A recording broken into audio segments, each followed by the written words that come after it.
எல்லோருக்கும் வணக்கம். வாங்க நாம எல்லாரும் சேர்ந்து ஒரு டைம் டிராவல் பண்ணலாம். எங்க தெரியுமா? நேரா மன்னர் கிருஷ்ணதேவராயரோட அரசவைக்கு. அங்க பயங்கர பேராசை பிடிச்ச ராஜகுருமார்கள் இருந்தாங்க. அவங்கள நம்ம புத்திசாலி தெனாலிராமன் எப்படி தன்னோட மூளைய வச்சு ஒரு வழி பண்ணாருன்னு ஒரு செம்ம இன்ட்ரெஸ்டிங்கான கதையை தான் நம்ம இப்ப பார்க்க போறோம். பவர்ல இருக்கிற பேராசை பிடிச்சவங்கள அவங்க லாஜிக்கையே யூஸ் பண்ணி எப்படி மடக்கிறது? இதுதானே கேள்வி. இந்த கேள்விதான் இந்த கதையோட மொத்த சாராம்சமே. ஒரு பெரிய பிரச்சனைக்கு இவ்வளோ சிம்பிளா ஆனா அவ்வளவு புத்திசாலித்தனமா ஒரு தீர்வு. நினைச்சு பாருங்க. வாங்க அந்த சூப்பரான கதையை இப்ப பார்க்கலாம். ஓகே, இப்போ கதைக்குள்ள போலாம். இந்த கதை எங்க இருந்து ஆரம்பிக்குதுன்னா, மன்னர் கிருஷ்ணதேவராயருக்கு அவங்க அம்மா மேல இருந்த அளவு கடந்த பாசத்துல இருந்துதான். அப்போ அவங்க அம்மாவுக்கு உடம்பு ரொம்ப முடியாம இருந்துச்சு. ஆனா பாருங்க, விதி சில சமயம் நம்ம பக்கம் இருக்காது இல்லையா? அதே மாதிரிதான் ஆச்சு. மன்னரோட அம்மா நிலைமை ரொம்ப மோசமாயிடுச்சு. அவங்க கடைசி ஆசையா என்ன கேட்டாங்க தெரியுமா? ஒரே ஒரு மாம்பழம், அவ்வளவுதான். ஆனா அந்த ஒரு மாம்பழம் அவங்க கிட்ட வந்து சேர்றதுக்குள்ளேயே அவங்க உயிர் போயிடுச்சு. ஐயோ, அம்மா கேட்ட கடைசி ஆசைய கூட நிறைவேற்ற முடியலையேன்னு ஒரு பயங்கரமான துக்கமும் குற்ற உணர்ச்சியும் மன்னரை வாட்ட ஆரம்பிச்சிடுச்சு. அவங்க ஆத்மா சாந்தி அடையாதுன்னு ரொம்ப உறுதியா நம்ப ஆரம்பிச்சாரு. இந்த மனநிலை தான் பாருங்க அடுத்து வரப்போற ஒரு பெரிய பிரச்சனைக்கு முதல் படியா அமைய போகுது. இந்த துக்கத்திலிருந்து வெளியே வரணும், இதுக்கு எப்படியாவது ஒரு பரிகாரம் செஞ்சே ஆகணும்னு மன்னர் ரொம்ப தவிச்சு போயிட்டார். உடனே என்ன பண்ணார்? அரசவையில இருந்த புரோகிதர்களை எல்லாம் கூப்பிட்டு இதுக்கு என்னதான் வழி அப்படின்னு கேட்டார். வந்த வாய்ப்பை விடலாமா? புரோகிதர்கள் இத ஒரு சூப்பர் சான்ஸா பார்த்தாங்க. அவங்க கேட்ட பரிகாரம், அவங்களோட பேராசைய ஒரே ஒரு நம்பர்ல சொல்லிடலாம். என்ன நம்பர் தெரியுமா? அது 108. ஆமாங்க, அந்த பேராசை பிடிச்ச புரோகிதர்கள் மன்னரோட கஷ்டத்தை கரெக்டா யூஸ் பண்ணிக்கிட்டாங்க. மன்னா, உங்க அம்மாவோட ஆத்மா சாந்தி அடையணுமா? அப்போ 108 தங்க மாம்பழங்களை எங்களுக்கு தானமா கொடுங்கன்னு சொல்லிட்டாங்க. இங்க இருந்துதான் கதையோட பெரிய பிரச்சனையே ஸ்டார்ட் ஆகுது. நம்மளே அப்படிதானே, ரொம்ப துக்கத்துல இருக்கும்போது சரியா யோசிக்க முடியாது.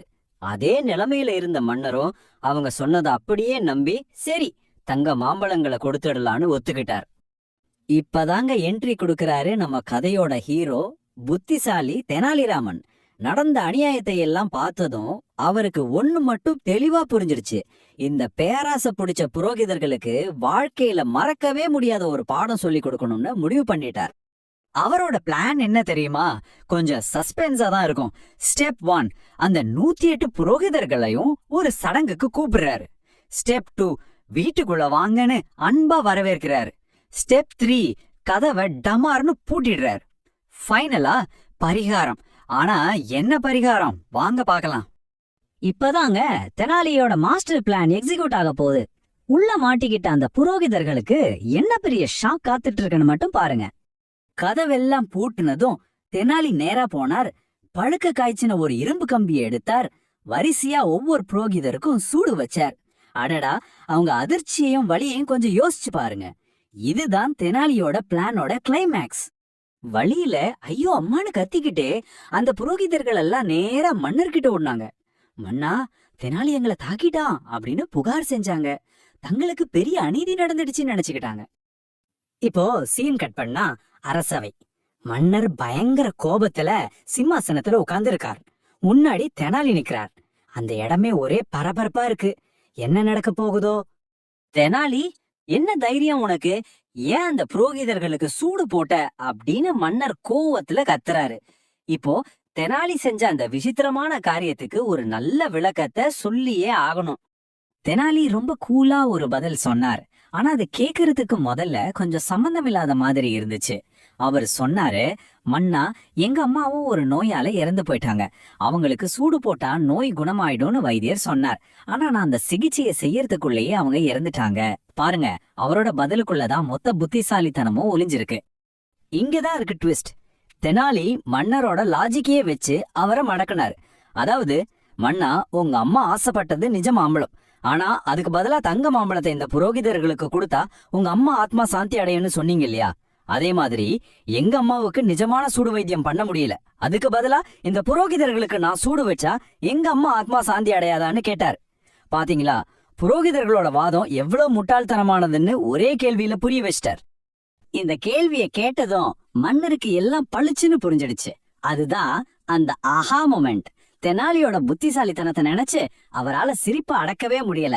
தன்னோட முட்டாள்தனத்தையும் அந்த புரோகிதர்களோட பேராசையையும் அப்பதான் உணர்ந்தாரு. உடனே தெனாலிய பாராட்டினாரு. சோ இந்த கதையில இருந்து நாம கத்துக்க வேண்டிய விஷயம் ரொம்ப சிம்பிள். பரிகாரம் சடங்குன்னு சொல்லி மத்தவங்களோட கஷ்டத்தையும் நம்பிக்கையும் பயன்படுத்தி அவங்கள சுரண்டக்கூடாது. அது ரொம்ப பெரிய தப்பு. பாருங்க, இந்த கதை நடந்து பல 100 வருஷம் ஆயிருக்கலாம். ஆனா இதுல இருக்கிற பாடம் இன்னைக்கும் எவ்வளவு உண்மையா இருக்கு. பேராசைய நியாயப்படுத்த இதே மாதிரி தப்பான லாஜிக்க நாம இன்னைக்கு எங்கெல்லாம் பாக்குறோம்? நீங்க என்ன நினைக்கிறீங்க? இத பத்தி கொஞ்சம் யோசிச்சு பாருங்க.